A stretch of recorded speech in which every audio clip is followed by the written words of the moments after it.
તો અમદાવાદ સહિત રાજ્યભરમાં હવામાન વિભાગ દ્વારા આગામી 7 દિવસ દરમિયાન હળવાથી મધ્યમ વરસાદની આગાહી કરવામાં આવી છે, જ્યારે કે દક્ષિણ ગુજરાત અને સૌરાષ્ટ્રના તટીય વિસ્તારોમાં હળવા વરસાદની શક્યતા વ્યક્ત કરાઈ। હાલમાં અમદાવાદ અને ગાંધીનગરમાં મહત્તમ તાપમાન 33 ડિગ્રી આસપાસ નોંધાયું। વરસાદના આંકડાકીય વિશ્લેષણ મુજબ રાજ્યમાં કુલ 60% વરસાદની ઘટ જોવા મળી છે, જેમાં ગુજરાત રિજનમાં સામાન્ય કરતાં 9% વધુ વરસાદ નોંધાયો, જ્યારે સૌરાષ્ટ્ર વિસ્તારમાં હજુ પણ 30% વરસાદની મોટી ઘટ વર્તાઈ છે।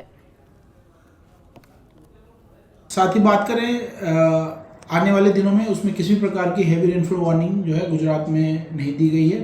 साथ ही जो गुजरात में अगले पूरे हफ्ते जो है लाइट टू मॉडरेट रेन होने की संभावना है, जिसमें साउथ गुजरात के ये जो रेन है वो दक्षिणी गुजरात के कुछ हिस्सों में जो है सदर्न पार्ट में मोस्टली जो है light to moderate rain concentrate करेगा, और सौराष्ट्र के जो है दक्षिणी हिस्सों में तटीय इलाकों में जो है लाइट टू मॉडरेट रेन देखने को मिलेगी।